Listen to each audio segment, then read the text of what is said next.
Pessoal, boa tarde para todos, para todas. É uma enorme satisfação estar aqui apresentando mais uma live desse projeto aqui da Secretaria Estadual de Saúde de Goiás, que a gente chama de Fórum da Saúde. Hoje a gente está com um tema bastante interessante, um tema bastante atual, que tem trabalhado com todos na própria lógica da condução dessa pandemia, que é a gestão em saúde nos tempos de pandemia. Quais são os desafios frente à nova realidade do país?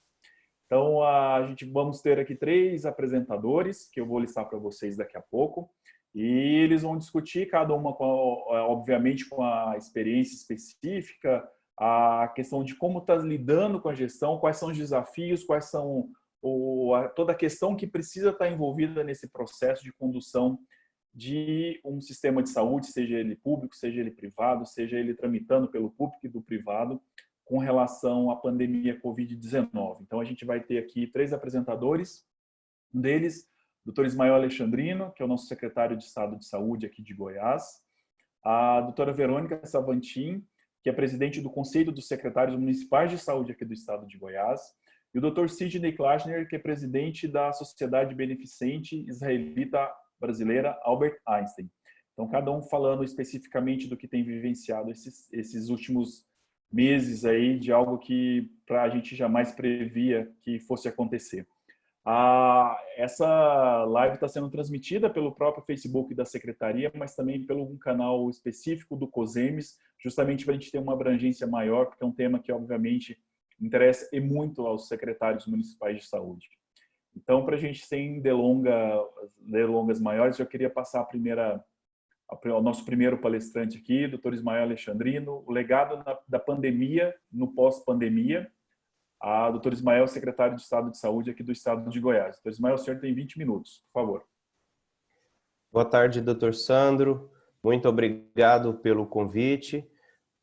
Boa tarde, doutora Verônica, presidente do COSEMES, secretária municipal de Chapadão do Céu, Dr. Sidney, presidente da Sociedade Israelita Albert Einstein. É um prazer dividir esse fórum com vocês. Vou tentar ser bastante objetivo e passar um overview, né, relacionado a esse tema que daria e poderá dar diversos livros, né, o legado da saúde no pós-pandemia. Vou começar falando inicialmente do significado mais do que nunca que veio à tona, e eu acho que muita gente que não entendia o que era único num sistema único de saúde teve que entender isso, né, meio que na marra, né, meio que goela abaixo. Eu sempre dizia que sistema único de saúde não significa sistema público de saúde, né? O público, ele é uma dessas facetas, talvez a mais importante, a mais importante não, a que impacta o maior número de pessoas, mas certamente o terceiro setor, né, com os filantrópicos, as fundações, as organizações sociais, os serviços sociais autônomos e também os privados, né, com seu caráter complementar previsto, mais do que nunca precisou dar a mão nessa pandemia para enfrentarmos todos juntos. E para falar de legado, eu falo rapidamente do tripé que desde o início, pelo menos no estado de Goiás, norteou, tem norteado e vai nortear a gestão da saúde, né, para que não percamos, independente da intempérie que vier, caso a pandemia, não percamos o foco e tenhamos lucidez nos caminhos a serem trilhados. E esse tripé, doutor Sandro e Verônica já ouviu eu falando sobre ele, né, que nós estruturamos da seguinte forma. Uma delas é a regionalização da saúde. O estado de Goiás não é diferente de a maioria dos estados brasileiros, e aí ressalvo alguns poucos estados que têm no seu interior, nas cidades do interior, unidades de saúde e sistemas de saúde capazes a atender a população com menor diferença em relação à capital, mas o estado de Goiás tem grandes vazios assistenciais, né? Alguns vácuos assistenciais até.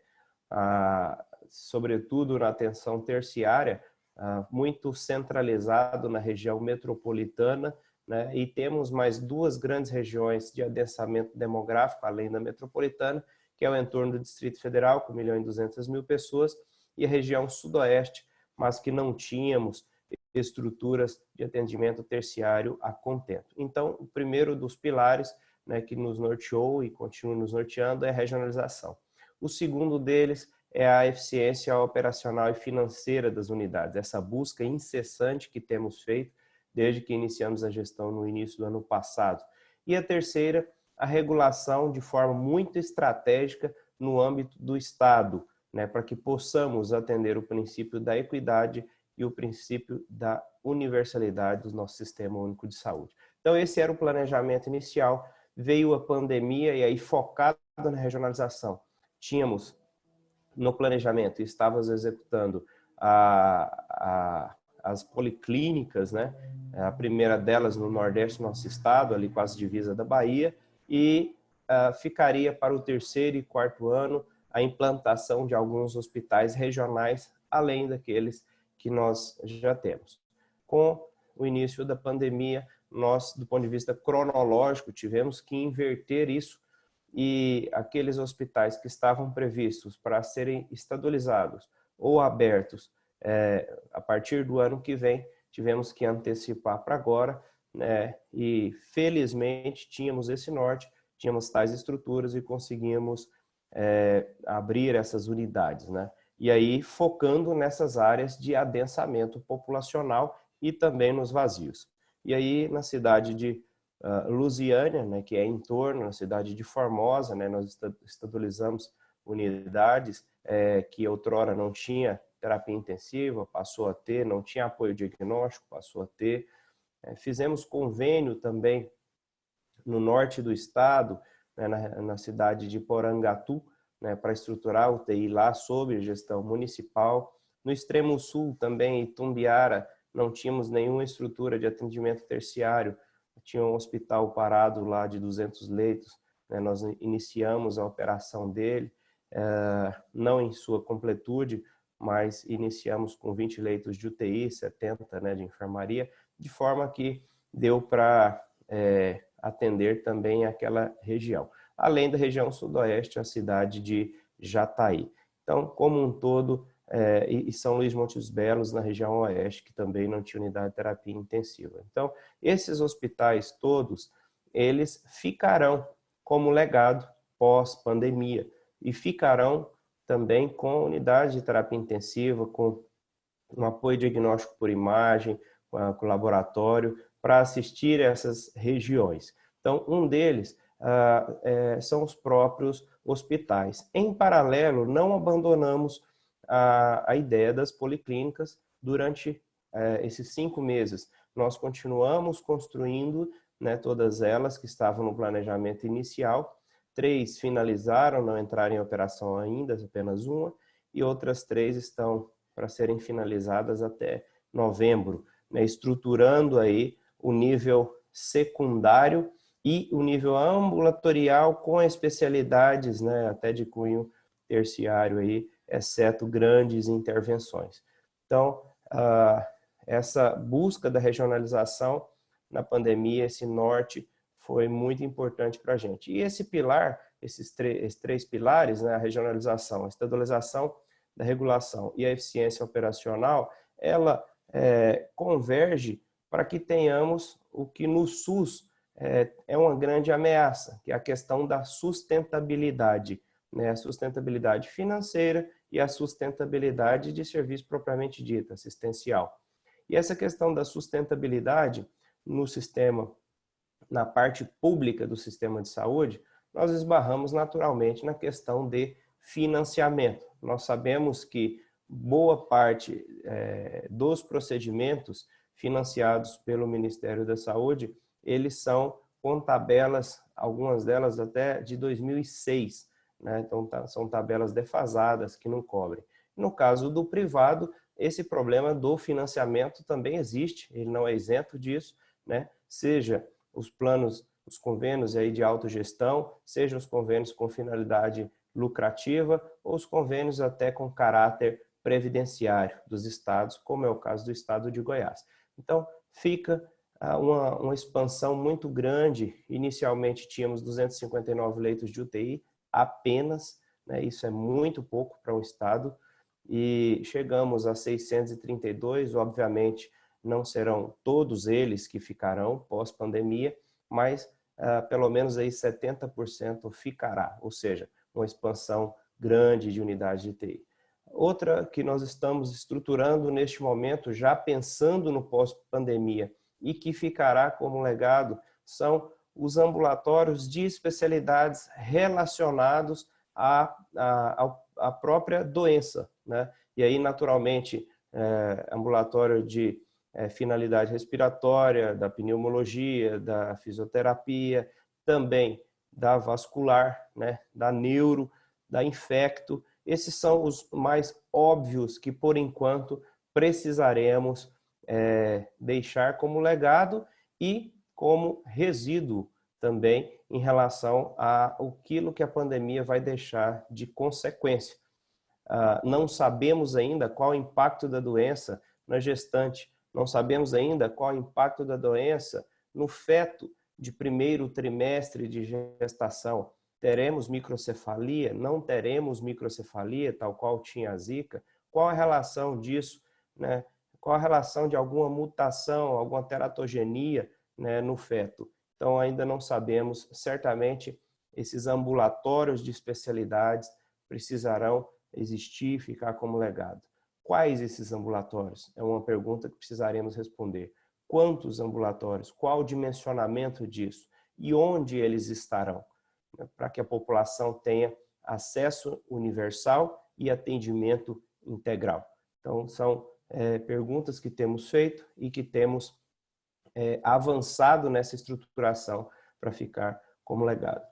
A telemedicina, a teleconsulta, por assim dizer, não só a telemedicina, mas o telemonitoramento, o telediagnóstico também, é algo que tinha uma certa dificuldade de ser implantado, sobretudo a telemedicina, com alguma resistência, né, dos conselhos de classe, sejam regionais, sejam federais, uns um pouco mais vanguardistas, outros mais conservadores, mas é inegável que isso avançou nesse período, é inegável que isso ficará como legado, e certamente esse legado das teles, medicina, monitoramento, telediagnóstico, de forma integrada, vai gerar um grande, né, banco de dados, né, para que o machine learning, a inteligência artificial, possa cruzar todos esses dados e aponte cenários futuros para que possamos tomar decisões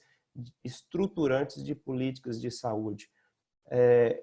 Qual segmento da população, com que tipo de doença cruzado, com qual doença vai nos chamar a atenção no futuro, para que possamos, desde agora, monitorá-los, diminuir sinistralidade e fazer com que o que foi acumulado desse pool de dados possa me gerar uma política pública de saúde, e essa política pública de saúde ter um respaldo de financiamento, né, federal e alguma rubrica relacionada a ela. Então, essa questão dos teles certamente é um grande legado também que vai ficar, não tem volta. Obviamente, precisaremos normatizar tudo isso, precisaremos colocar os pingos nos is, as regras disso, certamente virão leis, virão diretrizes dos nossos conselhos. Precisamos estar abertos para discutir isso de forma estruturada, né, de forma desarmada, né, para que isso possa reverter contribuição para a população. Os protocolos, o segmento dos protocolos, o hospital público muitas vezes vai atendendo com aquilo que tem, né? Essa é uma prática que eu sempre abominei e sempre tentei ir numa contracorrente. Nós não podemos aceitar aquilo que tem somente. Tudo bem que no momento de pandemia, a medicina, assistência à saúde, fica um pouco medicina, assistência à saúde de guerra, né? Que é aquilo que tem em mãos. Mas nós precisamos lutar, e mesmo no momento da pandemia, para que tenhamos protocolos estruturados, baseados nas melhores práticas assistenciais, né, sem os achismos, né, que surgem a todo momento, sem embarcarmos na onda de opiniões que não são opiniões estruturadas, que muitas vezes têm interesses outros que não a assistência baseada em evidência, baseada no método científico adequado. Então, esses protocolos, todos certamente ficarão, né, como legado. Nós precisaremos certamente nivelar isso por cima, passar uma régua e que as unidades, não dá para uma unidade lá no interior de 4.000 habitantes, adotar um determinado protocolo com um saquinho político empacotado, né, e a unidade que é referência adotar um protocolo diferente. Né? Os protocolos, eles precisam conversar, ter lógica e ter sustentabilidade também ao longo do tempo. Acho que um grande legado que fica também, até pela incerteza das ações e do comportamento do vírus, é a abertura do diálogo do Estado com os municípios.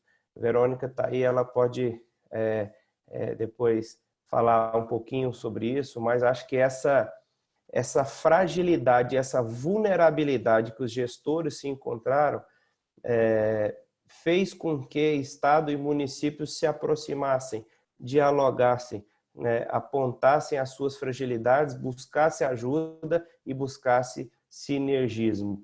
Eu acho que essa aproximação, ela teve que existir, né? Não que nós não buscássemos o diálogo, mas foi uma coisa que foi, sem dúvida, intensificada, né? Municípios e estados conversando, compartilhando as suas dificuldades e tentando de forma bipartite, quando a União era inserida, de forma tripartite, consolidar um SUS para o pós-pandemia. E outra coisa que fica como legado, eu acho que não dá para não citar,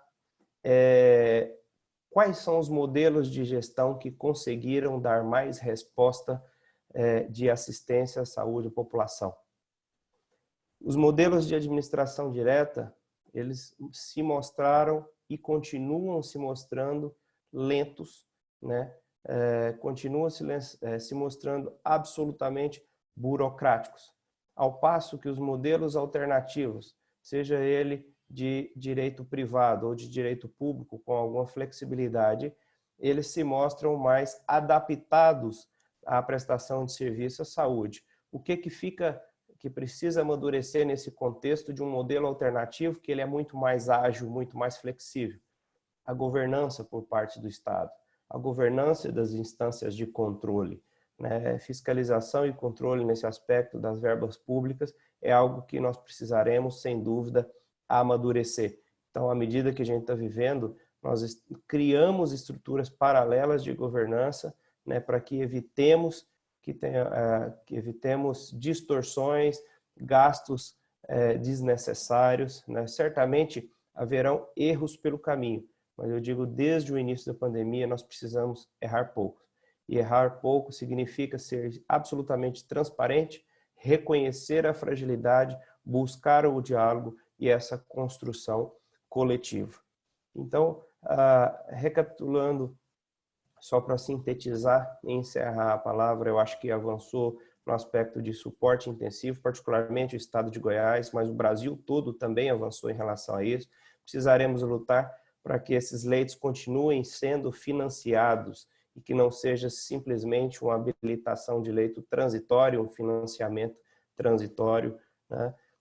Os ambulatórios de forma estruturada, municípios e estado de fato dialogando e construindo aquele SUS como rege o seu nascimento, né? O SUS ascendente com diálogo, o uso das tecnologias, seja por telelaudos, por telemedicina, teleconsulta, o balizamento de todos esses protocolos e a reflexão sobre qual modelo de gestão conseguiu dar mais resposta à população. Alguns são óbvios que não conseguem dar, outros conseguem dar, mas precisa aprimorar os mecanismos de governança. Então, dito isso de forma bastante sintética, eu deixo uma pergunta para uma reflexão, tanto dos colegas debatedores, quanto para o próprio mediador e também para todos que estão nos assistindo. Nós estamos preparados para, em 2021, suportarmos uma outra pandemia, de outro agente etiológico, de outro vírus? Tudo que passamos esse ano, com o fechamento de quase 4 meses, 5 meses, de várias instâncias funcionais da população, de comércio, de escola, de suspensão de algumas cirurgias eletivas, e aos poucos estamos voltando a algumas práticas. Passado Covid-19, em menos de um ano, se nós tivermos uma outra pandemia, estaremos preparados? O que teremos levado de legado desta pandemia será suficiente para enfrentar uma outra que pode acontecer, advinda da China, da Índia, do próprio Brasil, dos países africanos, dos países asiáticos, da Europa, do Alasca? Que reflexão que fica. O quanto nós, como gestores, crescemos, o quanto nós continuamos estagnados e quanto ainda precisaremos evoluir para dar uma resposta consistente para a população naquilo que nós nos propusemos a fazer. Fica essa reflexão, né? Obrigado pela oportunidade e finalizo aí com 19 minutos e 10 segundos dentro do tempo. Obrigado, Sandro. Ismael, obrigado pelo cumprimento do horário. Sempre é bom para a gente manter a organização aqui do espaço também. Acho que as palavras foram extremamente interessantes no sentido de dar um overview, bem global, uma visão bastante global do que a gente tem feito aqui na SES. Eu confesso que o senhor ia falando, a gente vai lembrando de tudo que passamos, daquelas primeiras reuniões até agora, de tudo que a gente já trabalhou, é bastante gratificante isso. Obrigado. Só dar um aviso aqui, a Letícia, que é o nosso suporte aqui de tecnologia, me falou que a gente teve um problema de início no áudio, então só para falar para quem está chegando agora, a gente está no projeto Fórum da Saúde, da Secretaria Estadual de Saúde, nesse projeto de lives, nessa época de Covid-19, e o tema de hoje é a gestão em saúde em tempos de pandemia, quais são os desafios frente a essa nova realidade no país. A gente teve a fala do secretário estadual de saúde agora, o Dr. Ismael Alexandrino. E eu já aproveito para falar sobre referir um comentário da Rosemary Almeida Abreu, que está parabenizando aqui a atividade. A população dos municípios de Goiás precisam desses serviços a tempos. Que bom que conseguiu se organizar, e espero que tenhamos continuidade dos cuidados da saúde no período pós-pandemia também. De imediato, então, dando continuidade, eu já passo para a doutora Verônica Savatin, secretária municipal de Chapadão do Céu e presidente do COSEMES Goiás, que vai discorrer sobre o tema reorganização dos serviços de saúde no cenário de pandemia. Verônica, contigo, por favor. Obrigada, Sandro. Queria cumprimentar a todos que estão nos ouvindo, cumprimentar nosso companheiro, doutor Ismael Alexandrino, secretário de Estado da Saúde, doutor Sidney, né, presidente da Associação Israelita Albert Einstein, e todos que nos acompanham, tanto pelo Facebook da Secretaria de Estado, assim como pelo canal do YouTube do COSEMES. Para mim foi um motivo de grande honra e prazer ter sido convidada para participar desse momento, né, desse projeto da Secretaria Estadual de Saúde, que é o Fórum da Saúde. Eu vou compartilhar com vocês aqui uma apresentação, só para ir nos norteando nesse processo de discussão, mas coisa simples, bastante sucinta, para que nós possamos também poder escutar as pessoas que estão nos acompanhando. Deixa eu ver se vocês conseguem visualizar a tela, né? De uma maneira rápida, trazer um pouquinho para vocês a questão da reorganização dos serviços de saúde no cenário da pandemia, direcionado para a questão dos municípios. Em março, na verdade, a gente já vinha acompanhando uma notícia nos jornais, enquanto COSEMES instituição, nós vínhamos acompanhando junto com a Secretaria de Estado, estruturação do COE estadual e tudo mais, mas aparentemente parecia algo que estava um tanto distante da nossa realidade, a questão do coronavírus. Em março, nós nos deparamos com a disseminação do coronavírus aqui no Brasil e todos os gestores municipais se depararam com a seguinte pergunta: o que eu vou fazer e como eu vou fazer diante desse cenário desconhecido, algo que nós não tínhamos noção daquilo que nós estávamos lidando, como é que nós faríamos. Um dos primeiros problemas que nós tivemos diante dos decretos de emergência em saúde, de emergência em saúde, foi relacionado à questão dos recursos humanos. De imediato, nós tivemos uma diminuição dos quadros de servidores, sejam aqueles que pertenciam ao grupo de riscos, de risco, né, idosos, servidores com problemas crônicos, gestantes. Nos deparamos também com a insegurança desses profissionais, porque nós não tínhamos conhecimento técnico de como lidar com os pacientes que fossem acometidos por essa doença e até mesmo da questão da questão de prevenção dos próprios servidores. Em meio a isso tudo, nós também tivemos que aprender a lidar com o pânico dos servidores da saúde. Muitos servidores afastados do convívio familiar por uma questão de segurança da própria família, eles começaram a apresentar quadros intensos de depressão, problemas psiquiátricos, mesmo não fazendo parte dos grupos de risco, nós tivemos também a diminuição de um número significativo de profissionais de saúde, porque foram acometidos por problemas de ordem psicológica. E lidando com isso tudo, no meio disso tudo, né, de reorganizar equipes de trabalho, reorganizar estruturas físicas, nós tínhamos que fazer capacitações técnicas, ensinar para os nossos profissionais de saúde e aprender, enquanto gestores municipais de saúde, como iríamos trabalhar a partir daquele momento com essa doença, com esse desconhecido, e também continuar fazendo os atendimentos que nós tínhamos que continuar prestando para a população, visto que a população continuava adoecendo. De uma maneira, logo no início, nós tivemos uma diminuição, vou falar uma palavra, um esvaziamento das unidades de saúde por parte da população, extremamente significativo também. Então, nós chegávamos até a brincar entre os grupos de gestores, aonde estão os pacientes que anteriormente estavam nas nossas portas.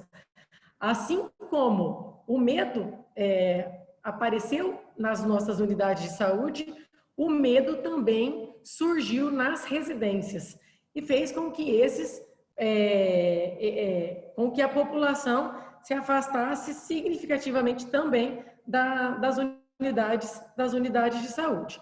Então, março, especificamente aqui em Goiás, né, que foi quando nós nos deparamos ali no dia 16 de março de 2020 com o primeiro decreto do governador Ronaldo Caiado, que nós tivemos a interrupção das atividades não essenciais, nós paramos para rever tudo aquilo que nós já vínhamos fazendo há algum tempo, mas com um olhar diferenciado para algo que nós desconhecíamos, né? Inserido a essa insuficiência de recursos humanos, outro problema gritante que os gestores municipais tiveram que superar, e eu ainda falo que por mais que o mercado ele venha estar normatizando os abastecimentos, nós ainda sofremos por questões de valores.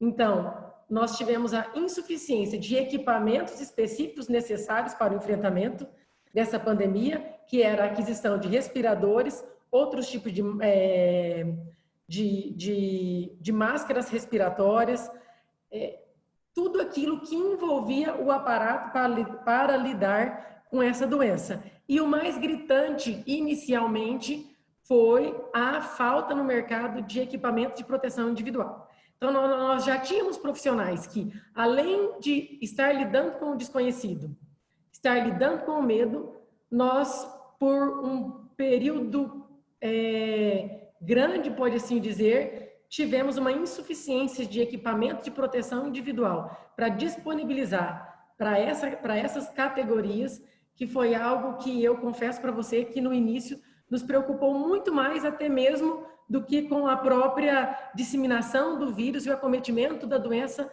num número considerável da população. Nós precisávamos dar condição de trabalho para os nossos profissionais, nós precisávamos ensinar a trabalhar, nós precisávamos aprender a trabalhar, porque os técnicos em saúde, eles executam aquilo que a gestão propriamente dita, através das suas coordenações, elaboram, articulam, para que o serviço venha a ser disponibilizado na ponta.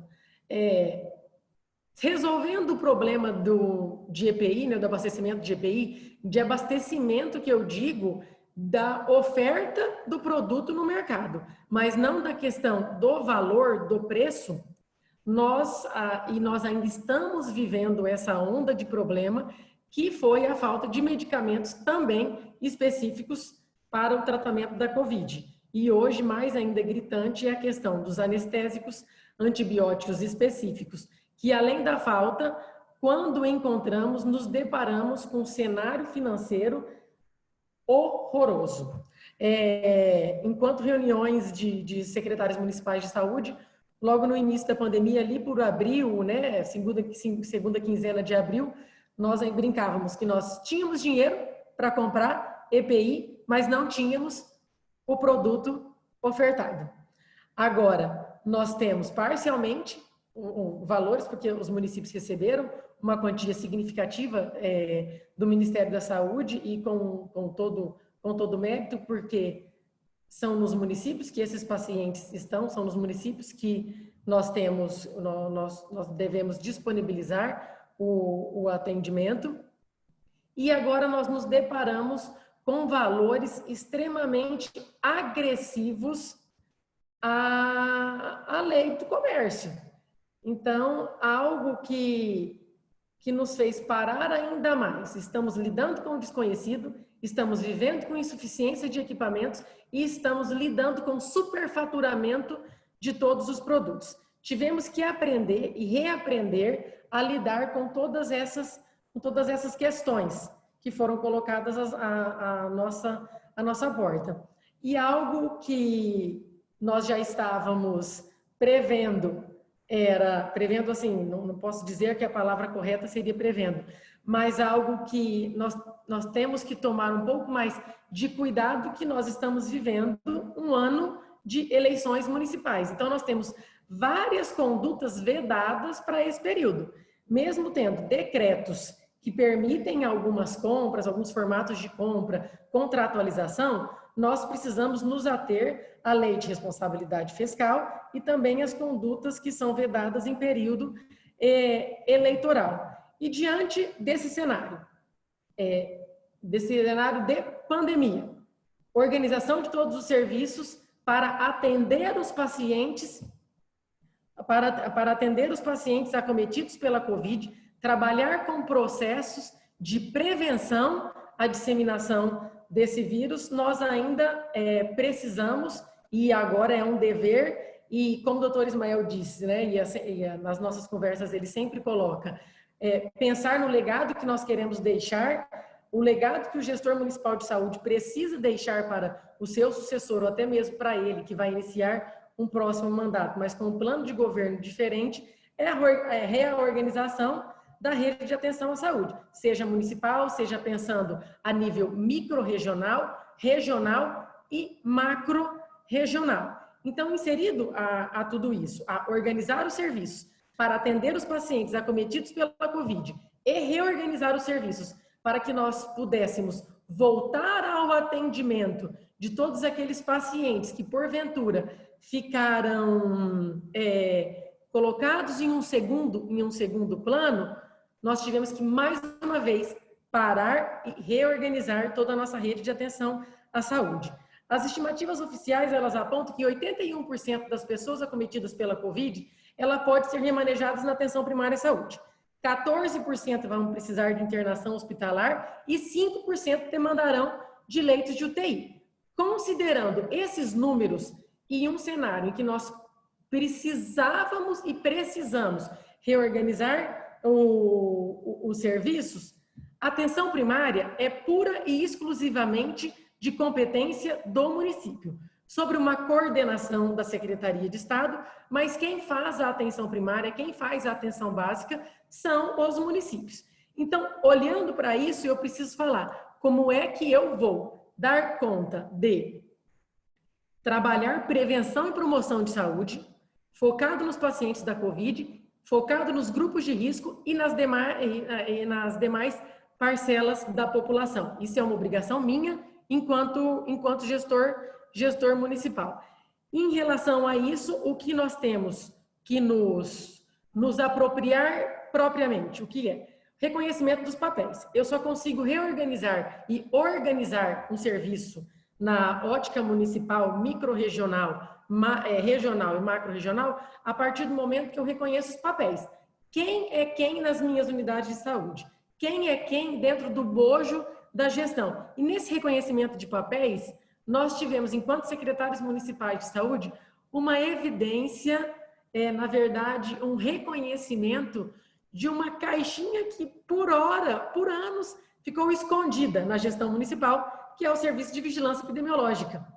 As secretarias municipais, elas tinham, com todo respeito, aos profissionais da vigilância epidemiológica, nós tínhamos essa caixinha escondida lá como um mero ponto na nossa rede, mas até então completamente desarticulada com os outros atores, principalmente da atenção básica. Então, nós evidenciamos a vigilância epidemiológica. Aquilo que era desconhecido ou, por hora, colocado em segundo plano nos nossos planejamentos e programações, nós tivemos que trazer a evidência. Então, reconhecer o papel da vigilância epidemiológica nesse cenário da vigilância em saúde como alguém que coordenasse todo o processo de reorganização dessas ações, colocando, então, a atenção primária em evidência para que ela pudesse acolher esses pacientes oriundos de tratamento da Covid e pudesse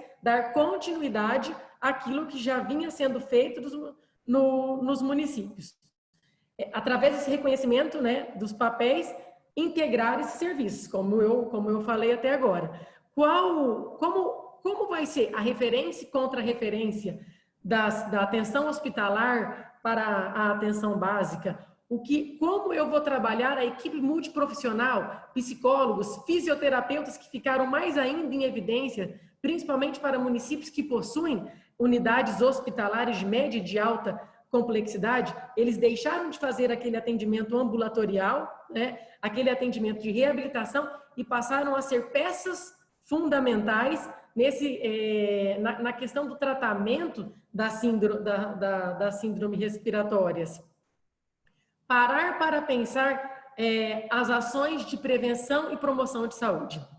Considerando tudo isso que nós estamos vivendo, nunca foi tão necessário envolver práticas de promoção de saúde, envolver as demais, todos os órgãos, todos os grupos de uma sociedade, para que nós pudéssemos organizar, assim, medidas de prevenção, mas atendendo essa parcela da população.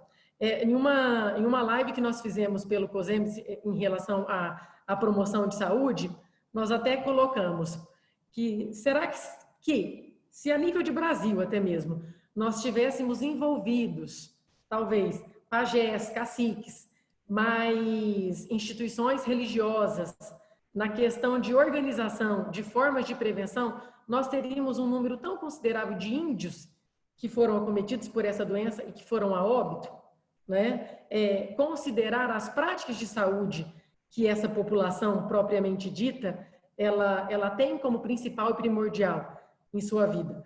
Assim também como demais práticas de promoção para aqueles grupos de risco, hipertensos, diabéticos, gestantes, porque essas pessoas, elas continuam nos nossos municípios. E retomar essas ações de prevenção e promoção linkada aos indicadores da atenção básica, que todos nós, gestores municipais de saúde, sabemos que nós estamos vivendo, um período de pandemia, um período onde mudou o financiamento de atenção primária, que nós temos indicadores para cumprir, sentar mais uma vez com toda a equipe, porque gestão só se faz com envolvimento de todos os atores, os atores de saúde e organizar como é que eu vou atender, como é que eu vou atingir uma população idosa que por 40, 50, 60 dias o que escutou foi: não saia de casa. A Covid mata muito mais idosos. Cara, assim, desculpa as expressões, né?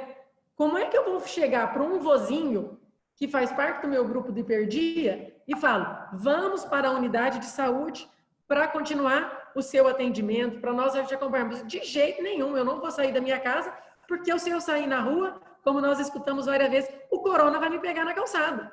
Então, envolver esses atores com práticas de promoção, prevenção, linkadas aos indicadores da atenção básica para que nós retomássemos essas ações, para que, principalmente, nós não viéssemos a sofrer, e nós ainda corremos risco de sofrer um perigo, com uma segunda curva que não diz respeito à Covid, mas que é uma segunda curva de problemas relacionada a pacientes crônicos e uma terceira curva relacionada a pacientes com transtornos mentais, pessoas que foram extremamente fragilizadas em relação ao distanciamento, ao isolamento social. Então, reorganizar com toda a equipe como é que nós vamos trabalhar com essa população, mas sem perder o leque do cuidado da Covid. Os pacientes continuam adoecendo e na lógica que nós estamos vendo aqui no estado de Goiás,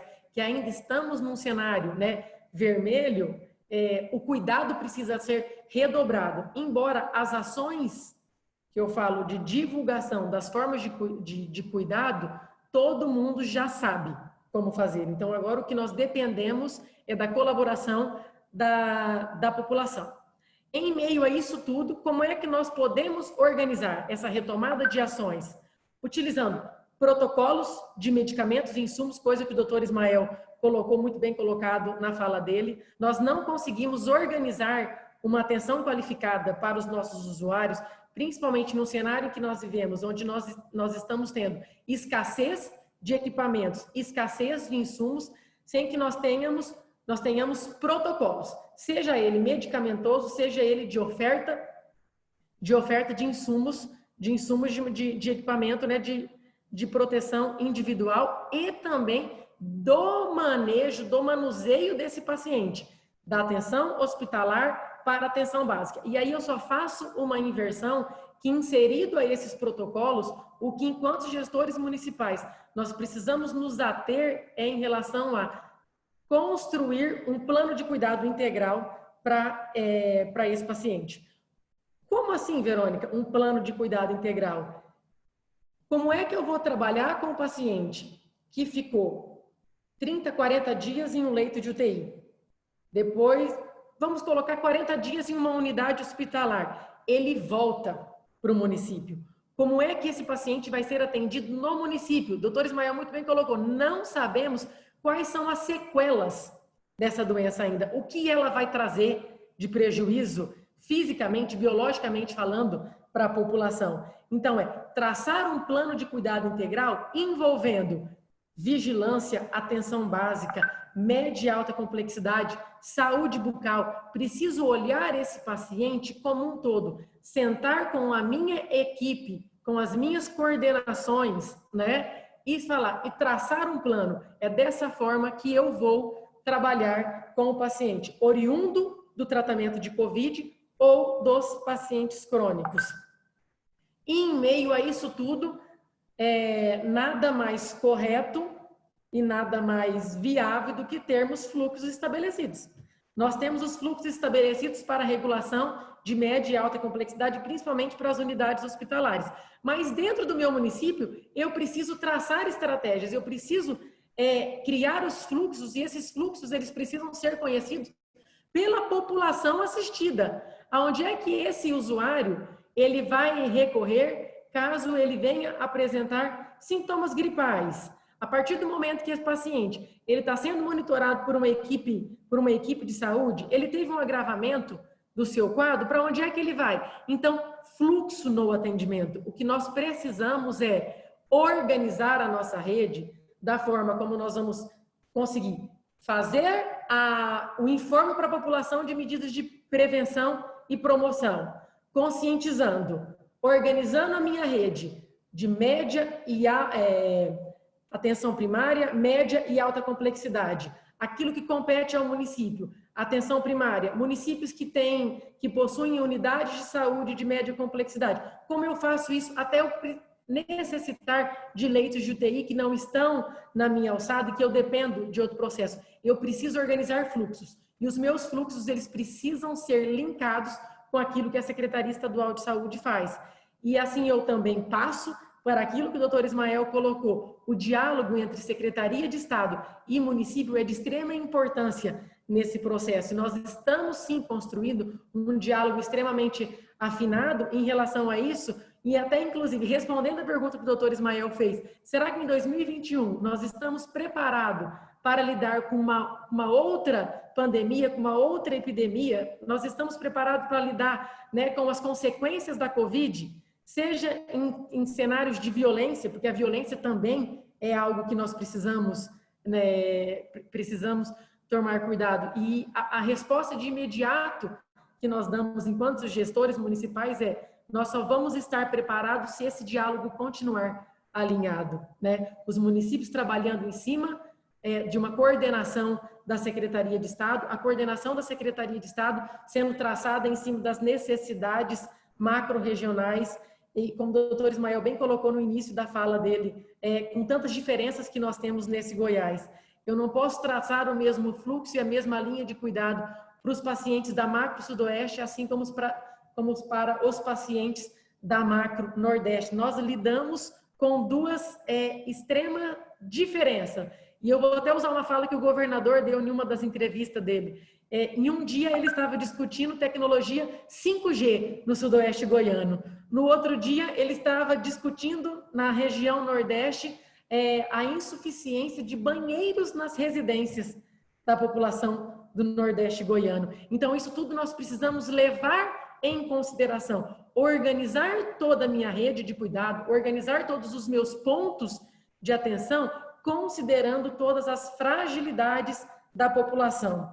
E principalmente dentro do município. Eu não posso construir uma linha de cuidado, um plano de cuidado e protocolos em cima daquilo que a gestão considera melhor. Eu preciso construir um protocolo e uma linha de cuidado em cima da real necessidade da minha população. Por isso a importância, enquanto secretários municipais de saúde, de envolver o controle social nesse cenário. E já finalizando a minha fala, eu só gostaria de deixar aqui para vocês, num momento em onde nós nos sensibilizamos tanto com tantas coisas, um poema do Fernando Sabino, que eu acho que representa e caracteriza muito esse momento que nós estamos vivendo.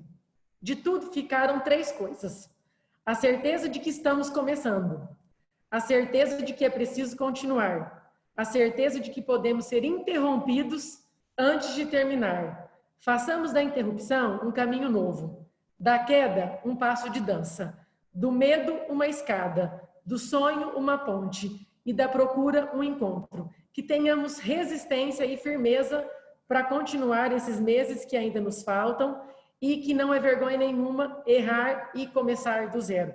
Mais uma vez, muito obrigada pela oportunidade, pela possibilidade de estar falando com vocês. Obrigado, Verônica. Eu acho que você traz uma fala bastante viva dos municípios, dos secretários municipais de saúde, de todo o desafio que foram colocados, principalmente no ano de finalização de mandatos, de troca de finalização de gestão e todo o desafio que é colocado. Acho que foi bastante interessante e complementar também dentro da própria lógica do que a gente tinha colocado aqui. Algumas pessoas comentaram aqui, enquanto a questão de fala, e da importância de todo o medo que foi colocado, da questão própria da pandemia com relação às medidas, ao entendimento de como fazer, de como não fazer, e que a gente precisa ter muita sabedoria para organizar essa retomada responsável de forma bastante efetiva com relação às nossas atividades do dia a dia. E aí, já passando de imediato, vou passar para o doutor Sidney Klajner, a experiência na gestão em parceria público-privada. O doutor Sidney é presidente da Sociedade Beneficente Israelita Brasileira, Albert Einstein. Doutor Sidney, com o senhor. Pessoal, estão me escutando bem? Muito obrigado. Tudo bem? Desculpe interromper, doutor Sandro e doutor Sidney.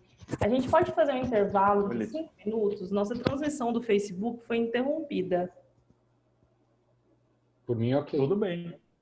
Só um instante. Facebook, mas a gente retorna.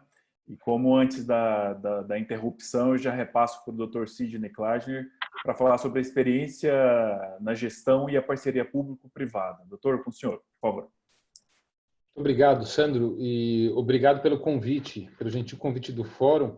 E para mim é uma honra estar aí ao lado da doutora Verônica, do Ismael Alexandrino. Os dois fizeram umas apresentações que enchem os olhos quando a gente vê, e participando do jeito que o Einstein tem participado do sistema de saúde. Eu costumo falar que o sistema de saúde ele é um só. Ele é um sistema de saúde do Brasil dividido na sua parte pública e na sua parte privada, porém a parte privada também é um sistema público.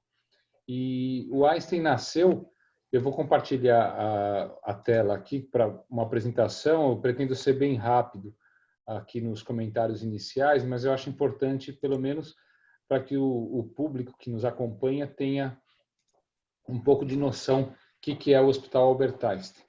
E o Einstein nasceu há 65 anos, em junho. A Sociedade Beneficente Israelita Brasileira Albert Einstein completou 65 anos de existência, e ele foi fundado por visionários médicos, fundadores da comunidade judaica, que viram num hospital a forma de retribuir à sociedade brasileira o acolhimento que a comunidade judaica teve no momento da imigração ao país no pós-guerra. E a forma da retribuição ela se enquadra na nossa própria missão, que é a missão de entregar à nossa população, a população brasileira, vidas mais saudáveis. Então, isso se transformou num verdadeiro propósito de levar uma gota de Einstein a cada cidadão desse país.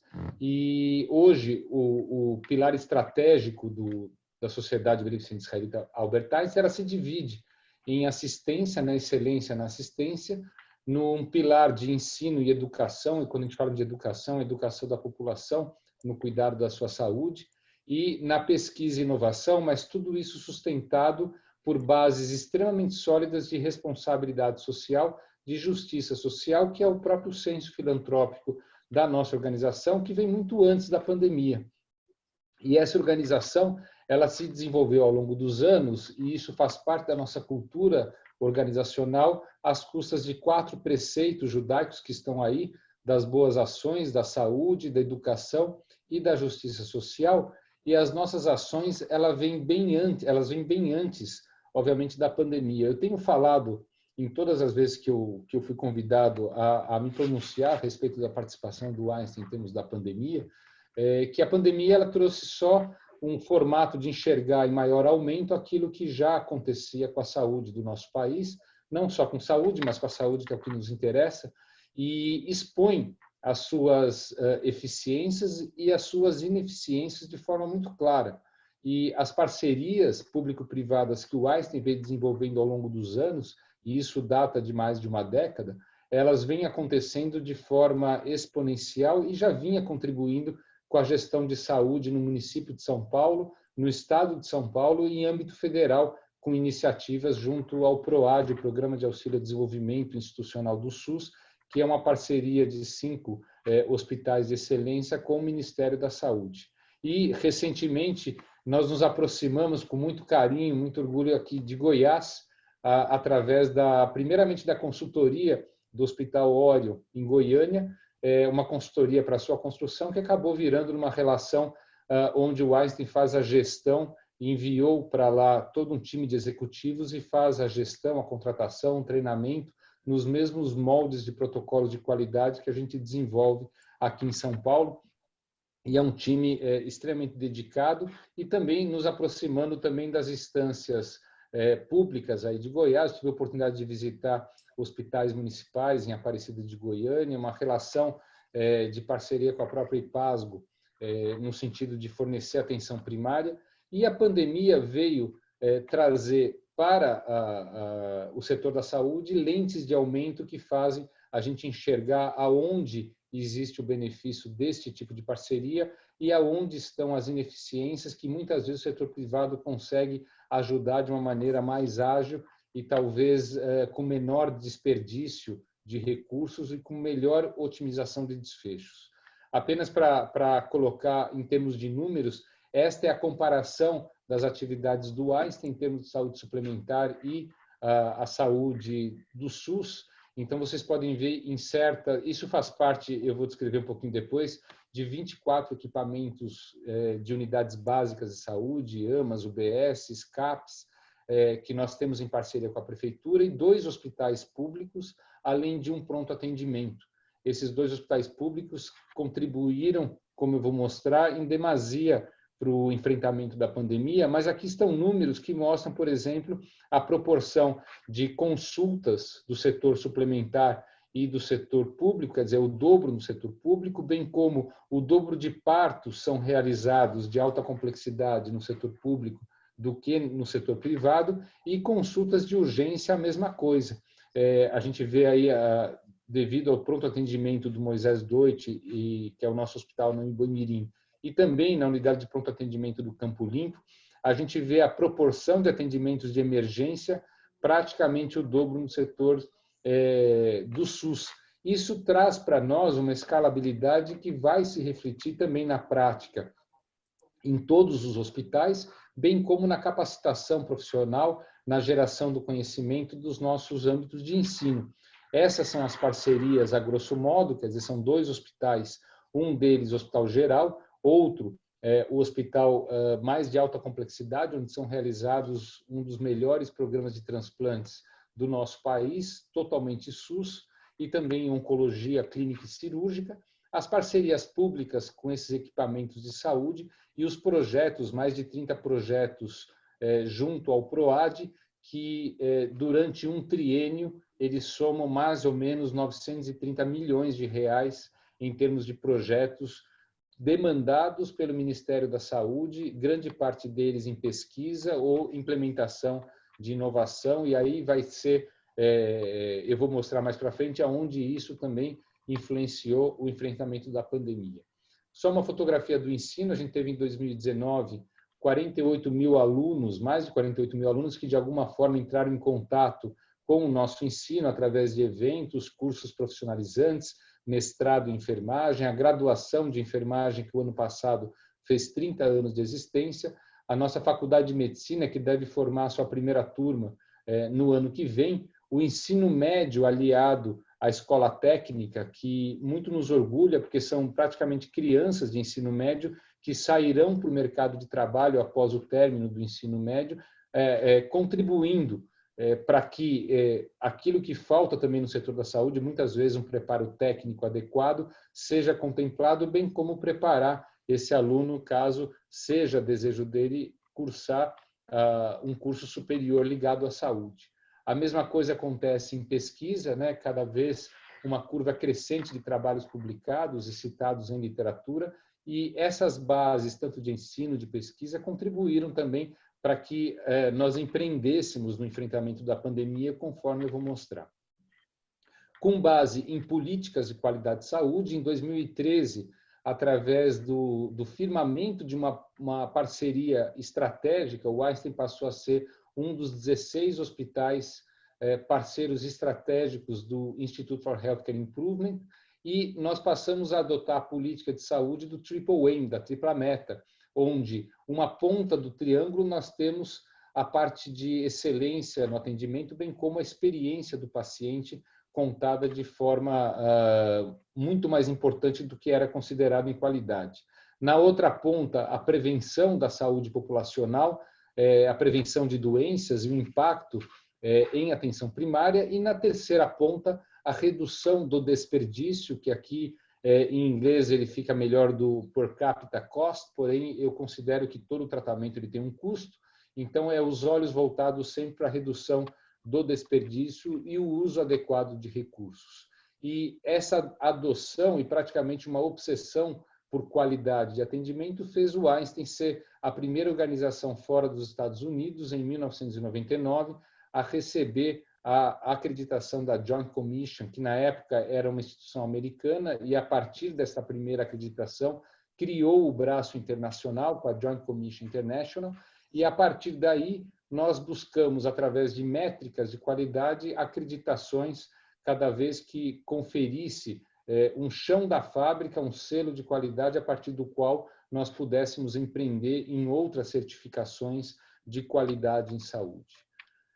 Este é o ambiente que o Einstein tem, de modo grosseiro, dos 3 pilares da assistência, do ensino e da pesquisa e inovação, para enfrentar justamente esses desafios que foram aí já comentados pela doutora Verônica, pelo Ismael, em termos da necessidade do nosso país. Quer dizer, a falta da gestão adequada de recursos, muitas vezes desperdiçados, muitas vezes não investidos adequadamente, a coordenação do cuidado, como a nossa Constituição prevê, na esfera municipal, estadual, na esfera terciária e quaternária, quando a gente fala de transplantes em genômica, respeitadas, e o que a gente acaba vendo é regiões desassistidas de atenção secundária e terciária e outras onde existe um excesso desse número de leitos, muito maior até que a própria demanda, muitas vezes criados por interesses outros que não aqueles da saúde, e a própria formação e capacitação do profissional de saúde em termos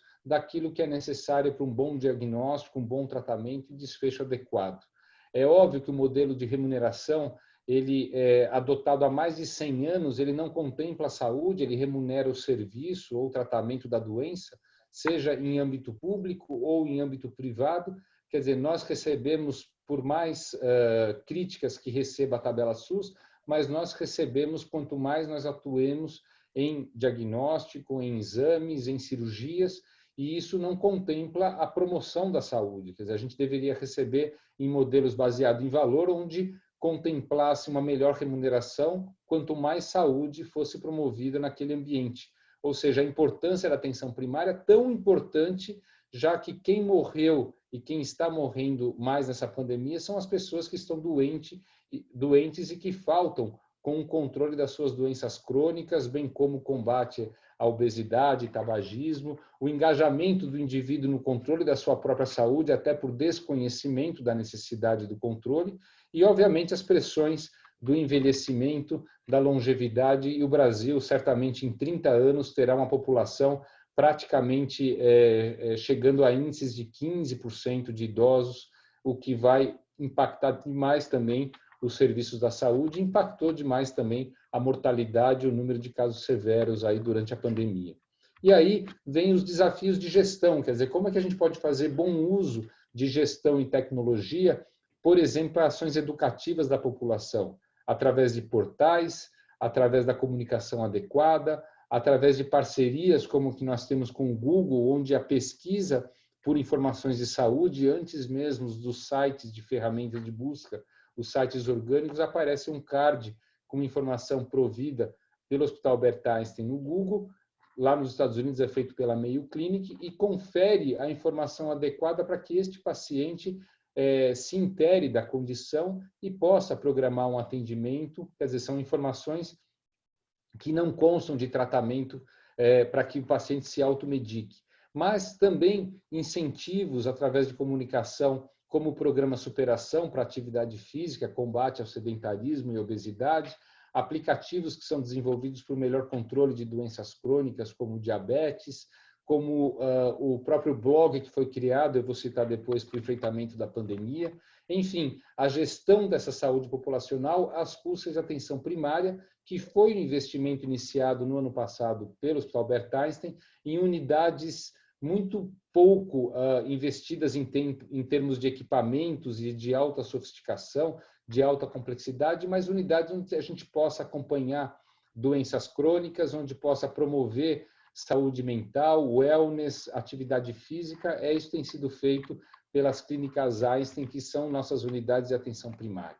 Aonde entra a transformação digital, ou aquilo que o Ismael citou muito bem em termos da telemedicina, como algo no início. Eu gostei do termo vanguardistas que ele usou, as pessoas médicas, talvez de uma geração onde a autonomia ela começa antes do trabalho em equipe, Mas a transformação digital ela já impactou, obviamente, inúmeros setores da indústria, e isso acontece com uma verdadeira aceleração das transformações, como a gente pode ver nessa linha do tempo, entre a revolução da agricultura para a revolução industrial, a invenção da lâmpada, o homem, quando chegou à Lua, que de 90 anos, ele passou a 22 anos para criar a internet, e apenas 9 anos nós tínhamos o genoma humano sequenciado. Isso acontece com a própria evolução do processamento de dados, como esse gráfico aqui da revista Time Magazine mostra, o quanto de processamento a gente consegue fazer com $1.000. E lembrando que perto aqui de 2020, era possível com $1.000 você ter uma capacidade igual ao cérebro de um camundongo. Nós nos aproximamos para ter com $1.000 a capacidade de processar dados exatamente igual ao cérebro humano. E está previsto perto de 2045, por $1.000, a capacidade do processamento de todos os cérebros humanos do planeta, dada a velocidade e a capacidade dos sistemas que eles vêm adquirindo. E isso só tem a contribuir. E a gente teve o privilégio, numa edição da Época Negócios do ano passado, de mostrar como que isso ajuda a gestão e como que isso traz resultado, por exemplo, na organização de uma diretoria de Big Data através de prontuário eletrônico. Existe um projeto que o Einstein faz junto ao PROAD e as secretarias estaduais da Bahia e de Minas Gerais, onde a gente, através de um projeto de Big Data, procura entender aspectos da saúde perinatal daquelas regiões para dirigir investimentos e entender melhor. Isso com volume de dados e que eles possam ser manipulados por um algoritmo de inteligência para nos dar, basicamente, informação. Aplicativos vêm sendo desenvolvidos com base em transformação digital, permitindo o paciente entender resultados de exame, compartilhar com seus médicos. Existe um centro de monitoração dos nossos pacientes, são mais de 600 pacientes monitorados através de uma sala de comando, onde qualquer tipo de evidência que foge a nossos protocolos de qualidade, por exemplo, um paciente febril que não recebeu antitérmico em até meia hora, essa sala é avisada e a gente tem aí uma barreira para controle de qualidade, de segurança, um algoritmo que permite, assim que o paciente chega no pronto atendimento, em 15 a 20 minutos de alimentação de dados de triagem, entender se esse paciente tem alta chance de ficar internado ou não, e isso tem acontecido com uma acurácia maior que 90%, ou seja, tudo isso é gestão de leitos e que você consegue reservar o leito para caso a probabilidade seja alta, esse paciente não vai aguardar muito tempo para ser transferido e você consegue predizer, inclusive, headcount durante a semana e durante as horas do dia, onde picos acontecem também com base em inteligência. Toda essa transformação digital permite também monitorar pacientes de modo remoto. Isso tem sido oferecido também ao sistema público durante a pandemia, através da distribuição de oxímetros. Esse foi um projeto piloto aqui na comunidade de Paraisópolis. Existe a capacidade de você também, obviamente que vai ter um investimento, mas controlar melhor doenças crônicas como diabetes, como insuficiência cardíaca, com peso monitorado, com volume urinário, através de contato por tecnologia, por internet, que você consegue ter essas informações em tempo real, bem como aplicar a eficiência operacional, já que tendo essa otimização e a gestão, a gente consegue, ao longo do tempo, como esse gráfico mostra, diminuir tempo de permanência dos pacientes aqui no hospital, evitando ou tirando a necessidade da construção de estruturas físicas. Quer dizer, um tempo de permanência que cai de 4,10 dias para 3,28 ao longo do tempo, fez com que virtualmente a gente tivesse um incremento aqui de mais de 150 leitos, como se houvesse construído um hospital a mais.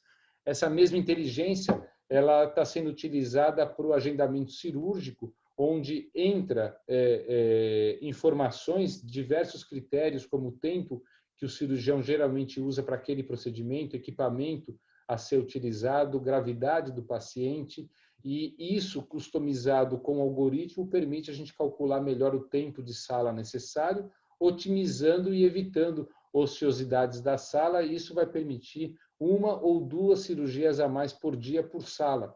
Quer dizer, essa é a gestão que evita a necessidade de investimento em salas cirúrgicas, além daquelas que a gente já tem.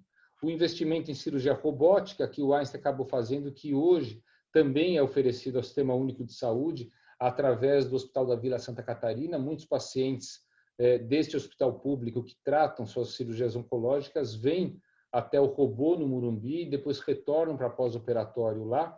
E essa experiência de mais de 11 anos fez com que o Einstein se tornasse um centro de treinamento em cirurgia robótica. Alguns amigos meus que atuam aí em Goiânia, por exemplo, eles já vieram fazer suas certificações aqui, para que a gente possa ter esse tipo de cirurgia. E a gente cai também na parte de telemedicina, e tudo isso eu tenho falado antes da pandemia, né? Essa é uma foto que eu gosto de usar há 3 anos no meu consultório, fazendo um retorno de cirurgia com o paciente no monitor, e isso é extremamente eficaz porque ela otimiza a agenda dos dois. São Paulo, assim como grandes capitais, tem um problema de mobilidade muito grande, e quando não existe a necessidade da presença, ela rompe barreiras, permite com que o nosso tempo seja otimizado, e muitas vezes ela traz uma experiência melhor do que a própria consulta presencial. No início da pandemia, a nossa plataforma de telemedicina, que nós chamamos de Cockpit, ela foi disponibilizada por nossos médicos do corpo clínico autônomo, que passaram a ter condições de continuar acompanhando os seus pacientes com doenças crônicas em telemedicina, e que quebra um pouco daquela barreira do preconceito inicial, mostrando que é extremamente eficaz quando não se tinha outra solução.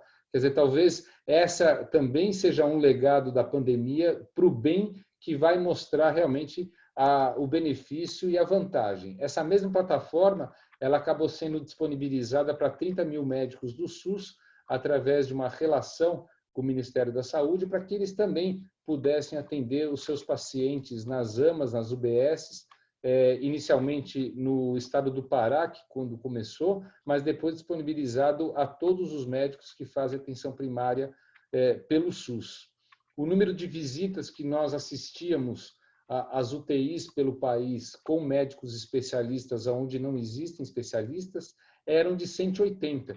Eu vou mostrar mais para frente, esse número passou com a pandemia a 540 leitos de UTI visitados diariamente por pneumologistas, cardiologistas, neurologistas, o uso da telemedicina também nas clínicas de atenção primária, e aquilo que eu alerto, e tem muito a ver com o que o Ismael expôs, se nós não tomarmos cuidado de cuidar da nossa telemedicina, certamente essas empresas não custarão muito a colocar médicos nos Estados Unidos, por exemplo, que falam um bom português e que atendam os nossos pacientes sem os protocolos que a gente quer ter aqui no nosso país.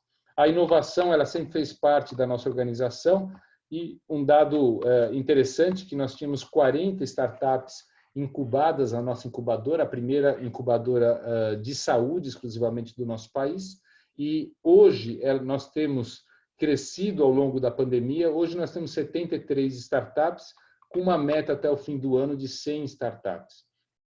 Essas startups, muitas delas se uniram, muitas delas, como a VarStation, permitiram criar um teste baseado em genômica, que é um teste de detecção do COVID, que se compara até um pouco mais sensível ao RT-PCR, mas com uma escalabilidade maior, desenvolvido aqui dentro em parceria com o laboratório de biologia molecular. Enfim, este ambiente que o Einstein acaba criando ao longo de todos esses anos, com base naqueles pilares estratégicos, fez com que as ações de parceria durante a pandemia fossem acontecendo de uma maneira praticamente, eu não diria natural, mas com um envolvimento muito grande de todos os colaboradores. Mais de 2.000 médicos autônomos se voluntariaram para as ações para a saúde pública aqui na nossa organização, 700 profissionais de enfermagem se voluntariaram para migrar, pelo menos alguns dias por semana, nos hospitais públicos, no hospital de campanha criado. O nosso corpo de voluntariado, bem como captação de doações, levantou 47 milhões em doações, todas elas voltadas à saúde pública. O hospital de campanha do Pacaembu ele foi criado praticamente como um modelo, levou 500 profissionais de saúde nossos para lá, inclusive insumos, equipamentos, através de doação, a criação de 16 leitos de UTI de transição, inclusive uma tomografia que permitiu, de modo muito peculiar, fazer um diagnóstico de AVC e um tratamento trombolítico adequado no momento certo, que salvou de muitas sequelas essa paciente. Nós tivemos a oportunidade também, com concurso de empresa do setor privado, criar esse anexo no Hospital Moisés Deutsch, no Boimirim, através de uma doação da Ambev, da Gerdau, um hospital que fica como legado com 100 leitos, permitiu a transformação do Hospital Moisés Deutsch inteiro num hospital referência exclusivamente de Covid, com 234 leitos de terapia intensiva e que, junto com as expansões do Vila Santa Catarina e do pronto atendimento do Campo Limpo, nós somamos aí 1/3 da capacidade de terapia intensiva do município de São Paulo, geridos pelo Einstein, inclusive com índice de mortalidade em pacientes de UTI bem abaixo da média municipal, porque todos os equipamentos, na medida que a pandemia ela saiu do setor privado, ela se estabilizou no setor privado, todos os equipamentos, respiradores, inclusive RH, foram transferidos também para nossas unidades públicas e, com muito orgulho, transformados grandes saguões, grandes alas do centro cirúrgico em leitos de terapia. Essa é uma foto do Hospital Moisés Deutsch, mas lá foi implementado um protocolo de cuidados paliativos de humanização de atendimento, que foi notícia em diversas mídias e que muito me orgulha, permitia a utilização de tablets para encontrar parentes, permitia inclusive os pacientes encontrarem suas famílias antes de ser indicada uma intubação para respiração por ventilação mecânica, já que a mortalidade seria de 40% no nosso hospital, na média municipal de 65%. Então, este trabalho de humanização, ele é fundamental em qualquer atividade médica e é esse o papel, talvez, de nós, profissionais de saúde, quando a gente fala de transformação digital, de telemedicina. O ensino se envolveu com aulas ministradas de forma online, a faculdade não parou, o internato não parou, inclusive o nosso curso de gestão de MBA, ele continuou sendo procurado bastante e criado conteúdos que permitiam a capacitação de profissionais pelo país todo, no início até com simulação realística aqui para nossos colaboradores e depois difundido de maneira gratuita para todas as organizações de saúde do país. As pesquisas foram realizadas também de modo encabeçado em parceria com UTIs também públicas. A coalizão Covid, ela permitiu juntar até 100 UTIs para o trabalho da hidroxicloroquina e, inclusive, nós temos resultados preliminares também do plasma de convalescentes, algo que foi noticiado essa semana pelo FDA como tendo alguma vantagem. Parece que a impressão é essa mesmo, principalmente em pacientes severos. E a plataforma da telemedicina, conforme eu comentei, disponibilizada para os profissionais do SUS atenderem em ambas UBSs. Dentro do setor da inovação, algumas startups se uniram, por exemplo, para criar um sistema de exaustão que permite transformar um apartamento normal em pressão negativa, importante para a não disseminação da Covid pelos profissionais nas alas. Duas empresas, uma de inteligência artificial e outra de reconhecimento facial, criaram um dispositivo que permite reconhecer numa população quem está com a temperatura alta. O Big Data permitiu-se fazer projeções que foram até utilizadas no início pelo Ministério da Saúde. Aquele teste, conforme eu falei, que coleta-se e é feito o sequenciamento genético do RNA como se fosse um DNA pautado por inteligência artificial. E a comunicação, desde o princípio, com a criação de um blog, extremamente importante no momento de crise, a comunicação adequada com a população. Isso era atualizado dia a dia, agora as informações continuam sendo atualizadas, porém num ritmo menor. E o que eu vou concluir já é que a revolução que nós vivemos na saúde e que foi muito escancarada pela pandemia, a falta de investimento na indústria de insumos médicos no nosso país, a falta de investimento na pesquisa, quando a gente mais precisava da pesquisa, a falta da coordenação do cuidado, da capacitação profissional que atraísse médicos também a povoarem a alta complexidade na região norte e nordeste, em comparação com as regiões mais do sul, sudeste, centro-oeste. Quer dizer, isso expõe de uma maneira a necessidade para aquela pergunta que foi feita e que a Verônica também respondeu, em termos se nós estamos ou não preparados para uma próxima pandemia. Eu tenho certeza que ainda não, mas eu rezo para que esta exposição de ineficiências e o legado que foi deixado permita agora, ao longo do tempo, a gente desenvolver melhor aquilo que para lidar com o envelhecimento da nossa população, o combate e o controle das doenças crônicas, o acesso maior à saúde, porque parte disso tem a ver com o comportamento individual, com a conscientização da nossa população em relação ao estilo de vida, a hábitos, a prevenção, ao cuidado, a cessação de tabagismo, a combate à obesidade, mas parte tem a ver com investimento naquele conceito de cidades saudáveis, com área adequada para lazer, para mobilidade, com o combate à poluição, a segurança para que a gente possa, pelo menos, recomendar uma caminhada sem o risco deste cidadão ser assaltado ou cair num buraco de calçada, o estímulo ao lazer. Quer dizer, tudo isso é uma conscientização de toda a sociedade, porque eu vejo que se a gente segue para esse caminho, futuramente a gente vai precisar do hospital para tratamentos complexos, onde a gente possa levar a nossa casa para o hospital ou o hospital para a nossa casa, com base em tecnologia, conectividade, assistência remota. Este é o que eu chamo de hospital de futuro. E, independente das críticas que talvez aqueles mais reacionários ou aqueles que não são de vanguarda, né, como foi falado aqui, nós nunca vamos deixar de ter que participar de um processo de atendimento, de diagnóstico, porque a humanização, o carinho, o contato, ela está na mão do profissional de saúde. E isso nunca vai deixar de existir, pelo contrário, este profissional, quando bem assistido por telemedicina, por inteligência artificial, por transformação digital, ele vai ter menos tempo dedicado a tarefas tediosas e repetidas e mais tempo disponível para este tipo de contato humanizado que é tão necessário.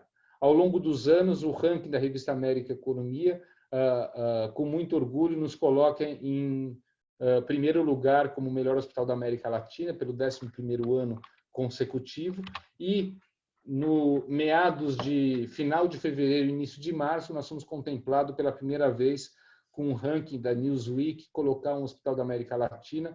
O Einstein foi o 38º entre os 50 melhores hospitais do mundo, e eu me lembro bem que quando nós marcamos um evento para parabenizar os colaboradores, foi o início da pandemia, mal tivemos tempo de comemorar, e eu fico devendo essa comemoração aqui para a nossa organização, que é algo que muito nos orgulhou.